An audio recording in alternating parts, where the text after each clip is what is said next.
Hi, everybody. Let me know if you could hear me. Just give me a thumbs up if you could hear me. Sorry, I'm 2 minutes late. Had a little confusion with my screen. Sometimes the Mac gets a little confusing. So give me a thumbs up if you can hear me, and we'll get started.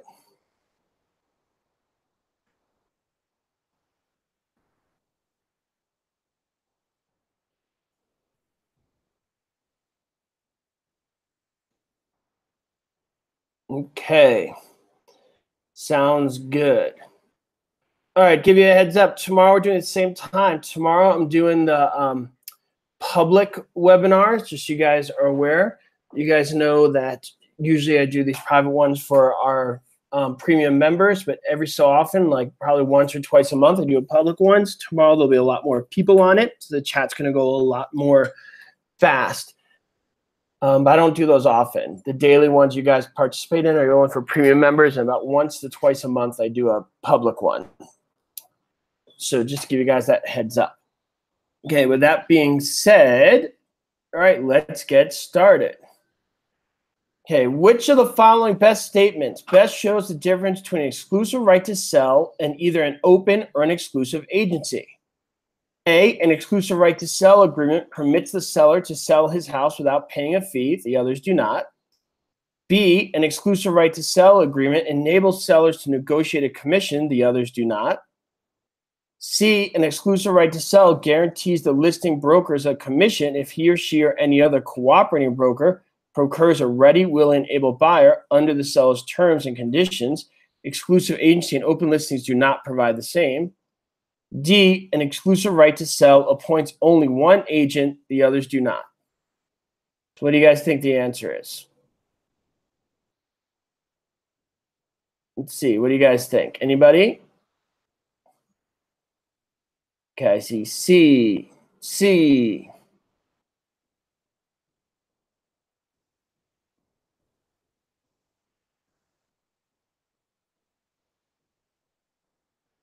Okay, the answer is C. You see it a lot, guys. That longest answer usually is the right one. Not always. Remember, not always, usually. So I'm not saying always circle the longest answer. But if you're ever not sure, you don't know what's going on, it's a fine option. Okay? So who here knows what an exclusive listing is? What's an exclusive listing? Exclusive listing, what's that? What does the word exclusive mean? What do you guys think? Okay, one broker. Good. One broker. Okay, there's two types of exclusive listings. Anybody know what they are?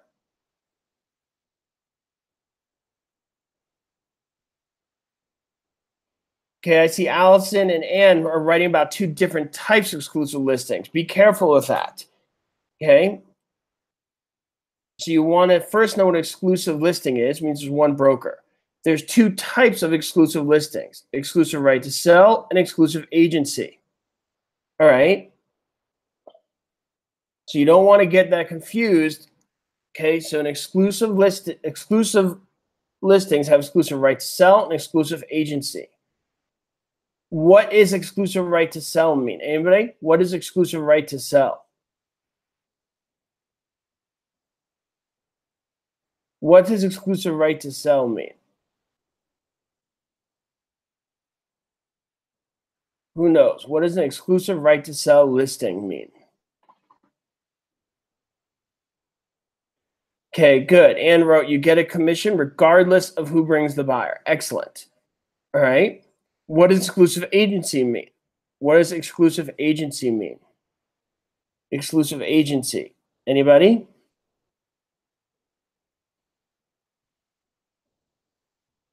What is exclusive agency?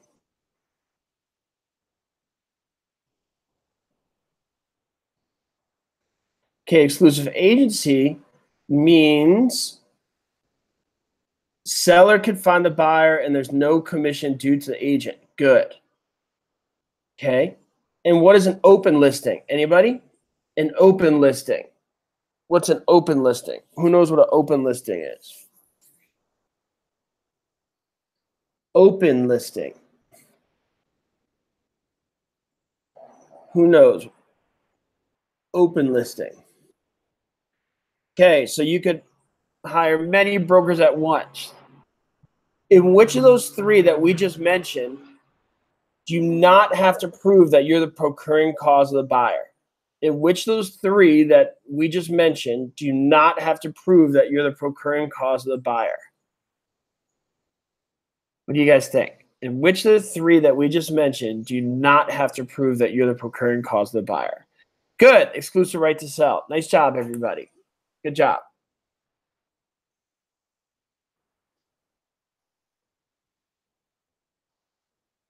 In a typical agency relationship between the broker and the client, the broker is determined by A, state law, B, minimums based on the property type, C, mutual agreement, D, the local real estate board.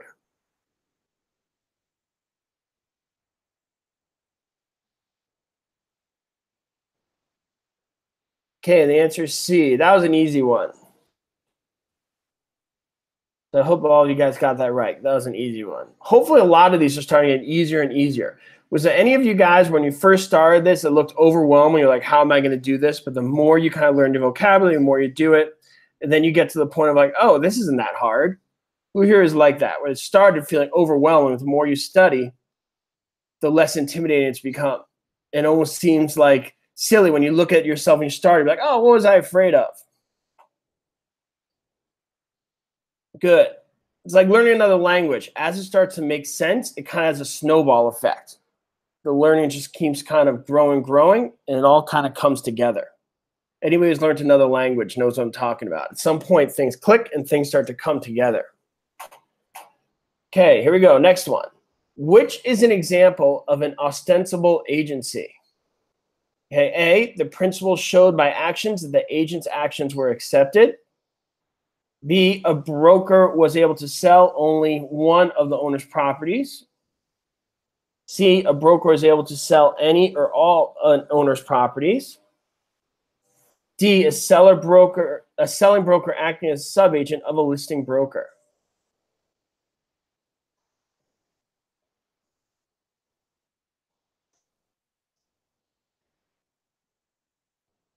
Okay, and the answer is A.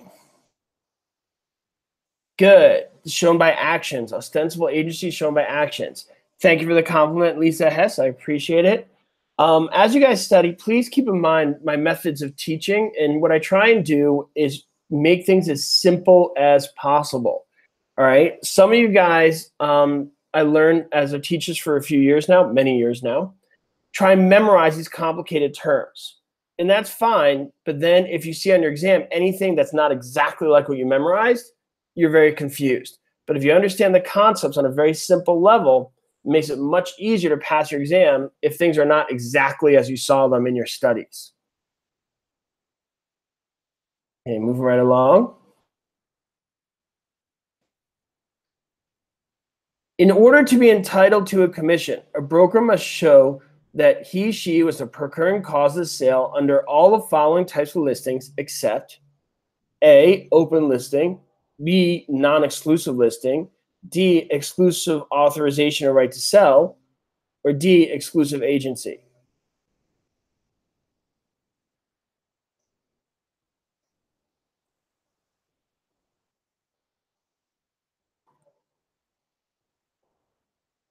Okay, answer C. Good. This is what we went over before. Excellent job, guys.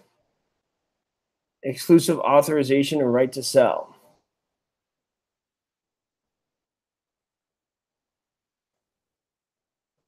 Here's a question for you guys. See who's been studying and who hasn't. This is going to seem like a really obvious, almost trick question. You guys ready? Give me a thumbs up if you're ready for my trick question of the day.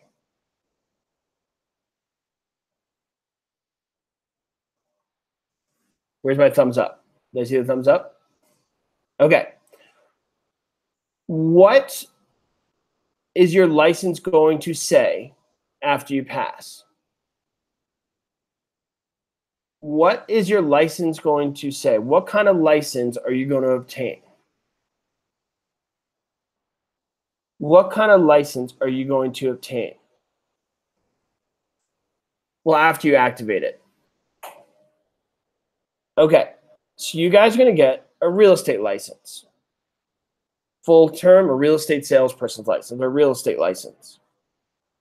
My question for you guys today is, why is it called a real estate license?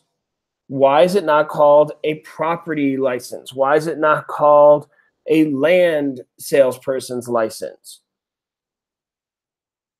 Why is it not called a real property license? Who here could answer that trick question of the day? Why is it called a real estate license? There's two parts to this answer. What do you guys think? Who wants to take a stab at this? So why is it called a real estate license? How many people are thinking like, that's a good question. Never thought of that before.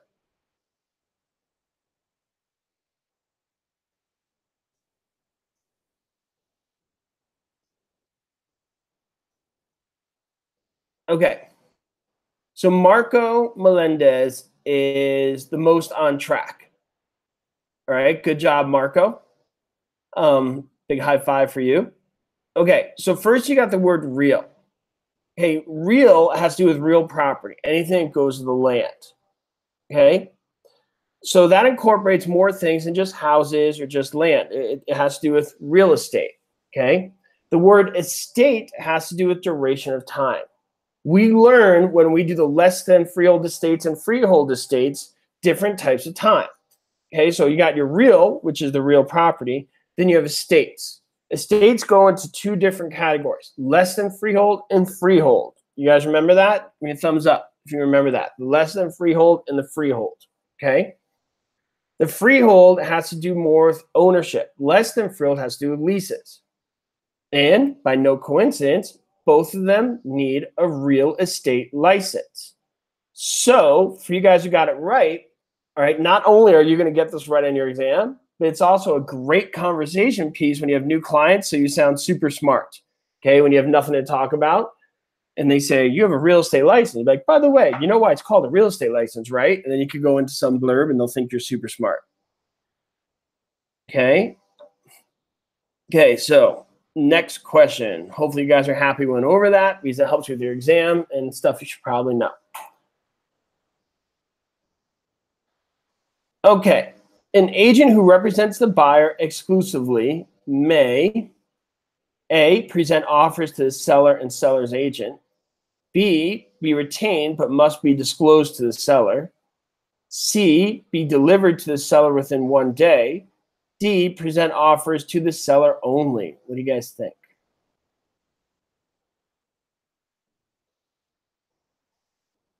Anybody?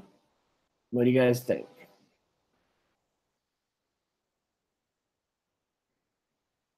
Okay, Mark says A. Sean says A.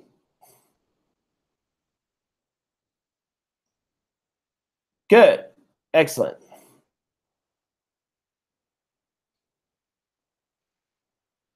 Good job. Present offers to the seller and the seller's agent.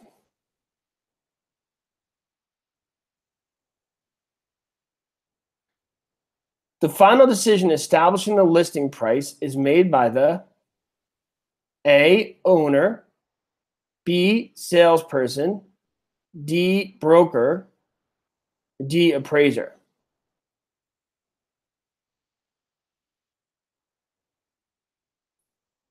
Hi, Tracy. If you're writing that on this chat, then you have access to the webinar. This is the webinar.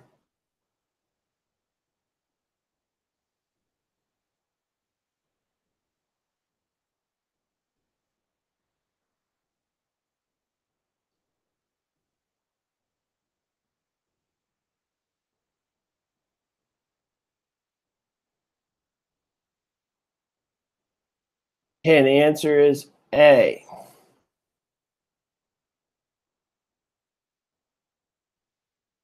Good.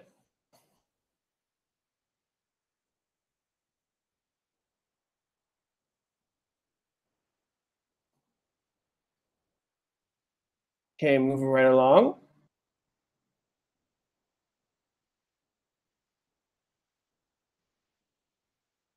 Which of the following statements about the law of agency is correct?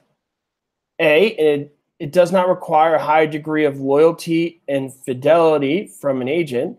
B, it establishes a fiduciary relationship. C, there is no employment relationship. D, it refers specifically to insurance.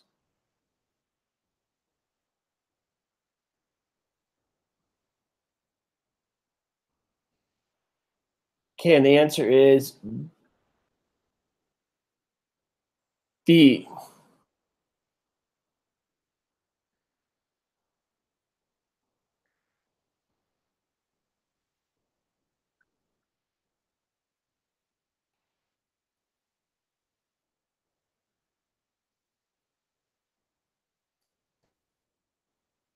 Okay, moving right along.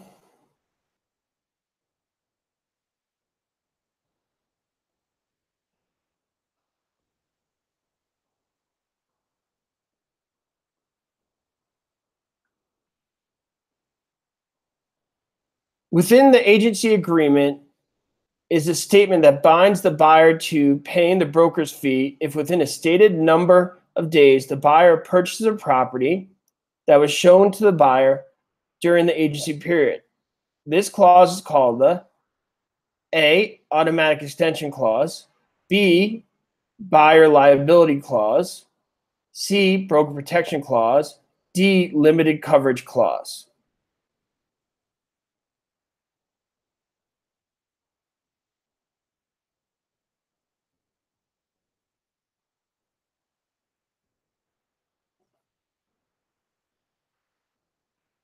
Okay, you guys are going to C.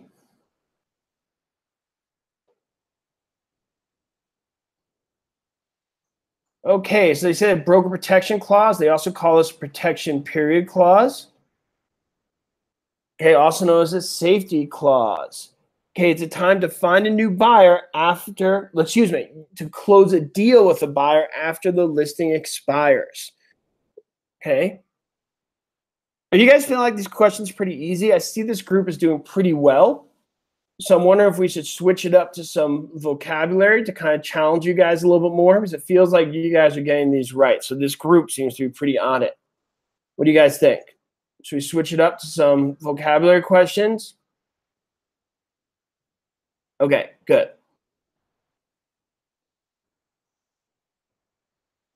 So just out of curiosity, how many times have you guys been to this webinar? If it's your first time, put 1. If your second time, put 2. Third time, put 3, and so on. Just out of curiosity, let's see how many people have been coming here. So Ashley's a first timer. Nana is first timer. Oh, we got a lot of first timers here. Sean's 10th. Interesting. Okay, so you guys doing great. So here we go. We're going to do some vocabulary for those guys who are first time. The rule is try and define it using as few words as possible. Try and define it using as few words as possible. Okay, here you go. First one, injunction. What's an injunction? Few words as possible. Try and define it. Injunction.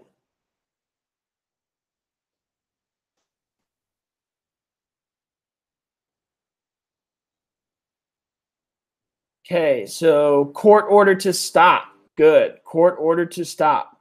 Oh, Lisa Hess wrote lawsuit pending. That's something different. Who knows what the term is for lawsuit pending is? Anybody know? What's the term for lawsuit pending? Ah, Anna Rosie wrote it perfectly. Lease pendants. That's a lease pendants. Good. That's a lawsuit pending. Good. Injunctions, court order to stop. It says here, an order by a court preventing one from acting. So, like we said, stop.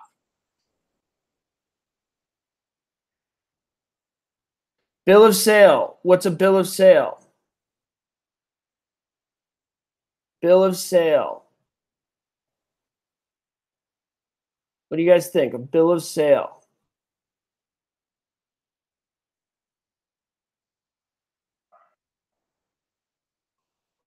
Okay, transfer personal property.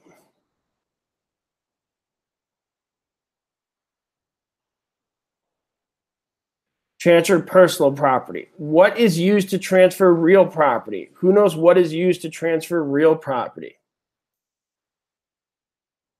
Who knows what is used to transfer real property?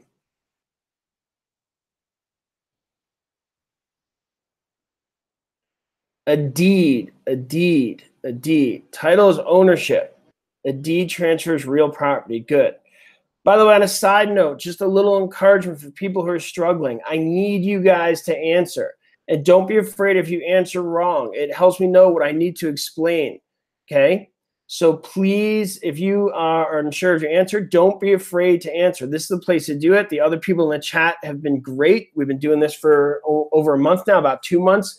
And for what I see, the other people in the chat have been great. If they're not great, Arthur and I have the ability to shut them down, but we've never had to do that since it started.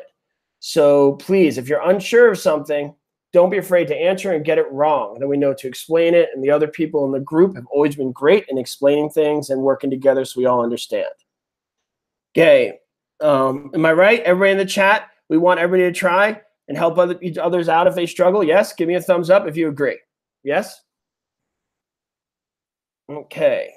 So Megan wrote, can you explain title versus deed? Sure. A deed is evidence of a transfer. It's kind of like when you get a receipt when you buy a shirt from the store.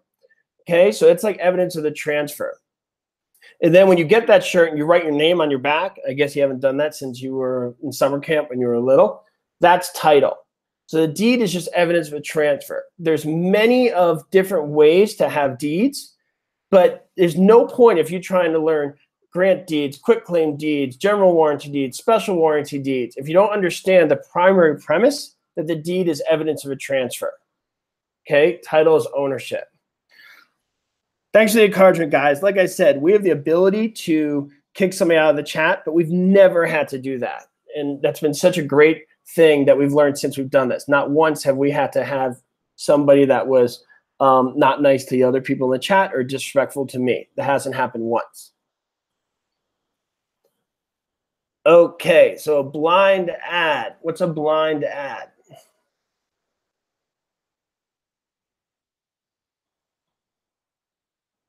Blind ad, what's that?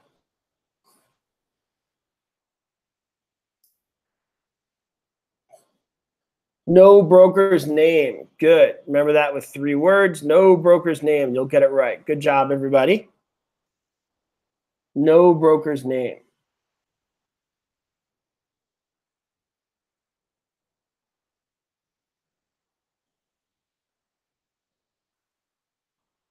Agency. What's agency? Agency. So an acronym should come to mind. An acronym should come to mind. A 5-letter acronym.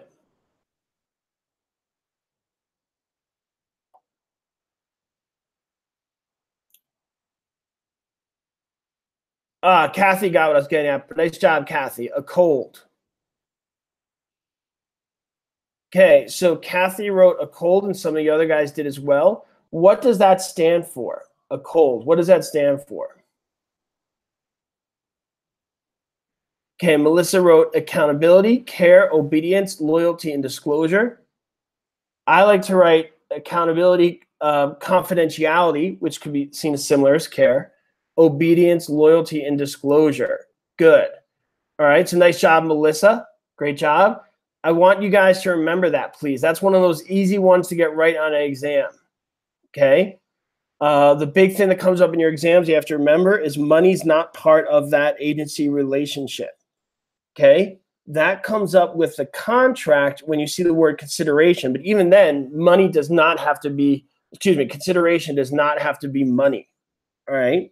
So I'm going to ask you guys real quick, since I mentioned it, what are the essentials of a valid contract? What are the essentials of a valid contract? Since I just kind of mentioned that, what are the essentials of a valid contract?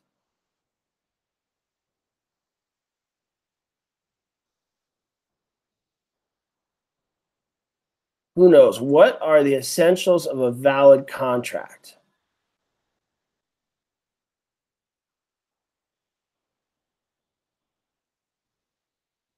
Okay, so the essential of a valid contract is meeting of the minds, lawful object, consideration, and capable parties. So it's mutual agreement, which can be phrased as meeting of the minds or offering acceptance, all right? Lawful object, consideration, and capable parties. Everybody write that down. The 4 essentials of a valid contract. Agreement, consideration, lawful object, consideration. Those 4 things. Agreement, consideration, lawful, and capable parties. Excuse me, I said that wrong before. If you want to condense it to one word, agreement, consideration, lawful, capable. Agreement, consideration, lawful, capable. Everybody write that down. Agreement, consideration, lawful, capable. Agreement, consideration, lawful, capable. Okay, and I believe if you remember those words, you guys will remember the longer explanation, but those 4 words should trigger the larger definition quite easily. Does consideration have to be money? Does consideration have to be money? What do you guys think? Does consideration have to be money? Okay, Jenny, right? No. Good job, Jenny. First one to answer that. Always deserves a fist bump there. Okay, Sean Reed wrote, nope, hug me. And what he's getting at, I know exactly what he's getting at, and like talk about this in the webinars, and they mention this in the real estate books a lot. Like some of these symbols, a hug, love and affection can be considered consideration. Okay, now obviously that's a rare example, but by using that example, what they're trying to do is make the point of the extent of what consideration can be. It could be such a massive range of things. That's the point they're trying to make. So don't go around trying to get paid with hugs. That won't be like the best strategy. Okay, now with that being said, when I asked you guys the 4 essentials of valid contract, I saw a lot of you guys answer to tip, to tip. Okay, so let's go over that. And this is what I mean by don't be afraid to answer things wrong, because it really segues into other things that we need to talk about. Okay, so that's super good. Okay, so to tip has to do with type of ownership. What type of ownership does that come with? To tip. Anybody know? When you guys learn to tip, what's it related to? Ashley Taylor wrote joint tenancy. Excellent job, Ashley. Good job. Okay. So let's talk about this for a second. We'll go through this quickly. There's 2 ways you can own property. Do you guys know what they are? And generally speaking, before you get into joint tenancy, there's a level above that in the pyramid. There's 2 ways you could own property. What are they? And this is super obvious. Don't make this more complicated than it needs to be. Oh, you guys are getting more complicated than needed. Ann got it. Nice job, Ann. Basically, by yourself or with somebody else. It's that simple. By yourself or with somebody else. When you own it by yourself, okay, it's called severalty. Good. When you own it with other people, it's called concurrent. Okay? It's really important you guys remember things from the most basic to more complicated. So when I ask you the 2 ways to own property, and you go right to joint tenancy or tenancy in common, that kind of thing, that's where people slip up on the exam. These are learning the more complicated before the simple. It's like learning division before you learn addition and subtraction. Okay? And that could really trip you up on the exam. So the 2 ways are concurrent and severalty. So everybody write that down. Severalty and concurrent. Okay, there's only one way you could own it in severalty by yourself. Concurrent, there's 2 different ways. Okay, what are the 2 main ways? There's actually more than 2 ways, but 2 ways that come up for everybody, I should say. There's 2 very common ways that come up. Okay, who knows what they are? What are the 2 types of concurrent estates? Joint tenancy and tenancy in common. And depending on the state you're in, there may be other ways to own it with other people, but these 2 are the big ones that no matter what state you're in, you got to know about. Okay? Some states have community of property, some states have tenancy entirety. And we won't go into those because those are more state specific. But joint tenancy and tenancy in common apply to everybody. So we mentioned joint tenancy has to tip. What does to tip stand for? What does TTIP stand for? What do you guys think? What does TTIP stand for? Anybody know?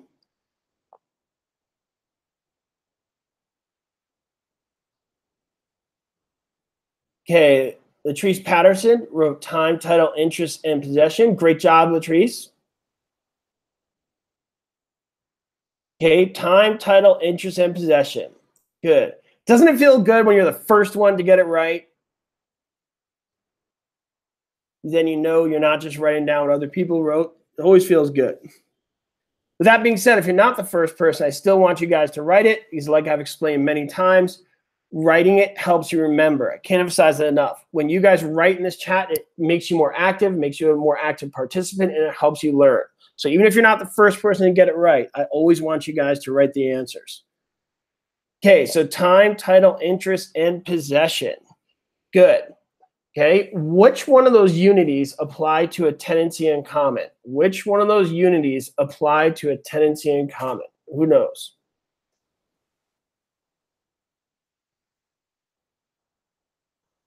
Okay, possession. Latrice Patterson's on a roll. You guys got to catch up. Possession. Good.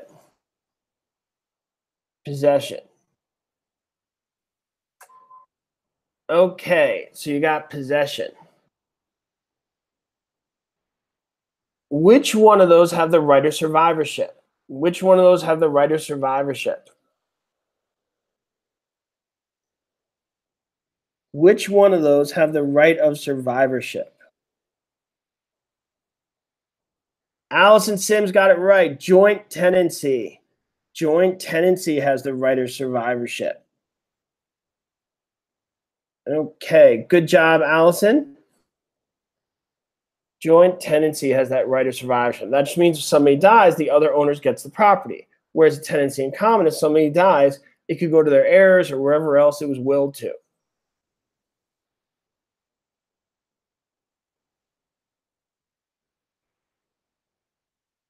Okay, puffing. What does puffing mean? What does puffing mean? What do you guys think?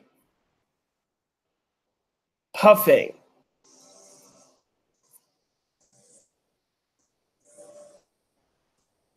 Okay, puffing is an exaggeration. Good. You see agents do it all the time where they walk in and they're like, oh man, this is the greatest house I've ever seen. I love this house. This has to be the most beautiful house in the world. It's so awesome. Okay. Do they really believe it's the best house in the world? Probably not. Do they think it's a nice house? Sure. Greatest house in the world? Exaggeration. It's not lying, but it's close. All right. So just so we're clear, it's not an illegal act. It's not lying. All right. But it's close. It's a gross exaggeration. Okay. And it's an important distinction between just exaggerating and straight up lying and violating the law. If you're violating the law, like lying with intention, what would that be called? What type of fraud would that be? So if you were lying with intention of deceiving, nice job, Anne. Actual fraud. Actual fraud. What does that would be? If you were lying by suppressing the truth, what would that be? If you were lying by suppressing the truth, what would that be?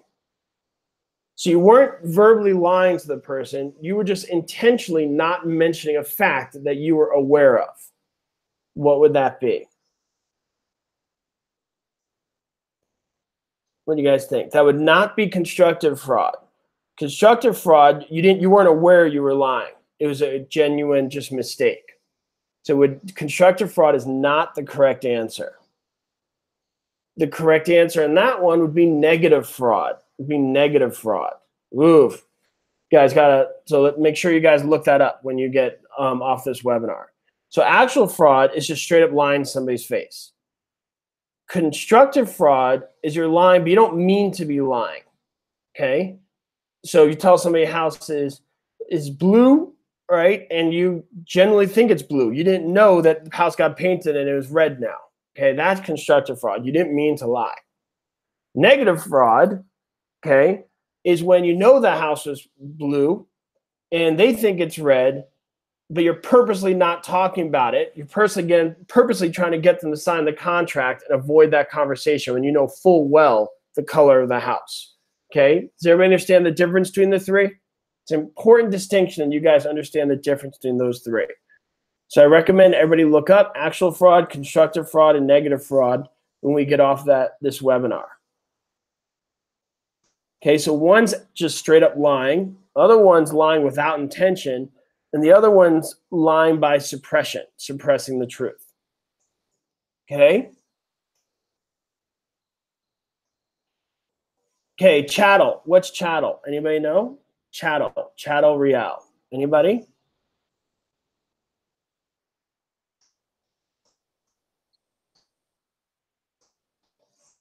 Chattel's personal property. Chattel, cattle, cows, move.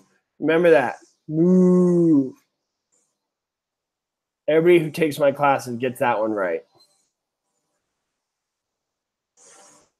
All right, great job, guys. With that being said, I will see you guys tomorrow.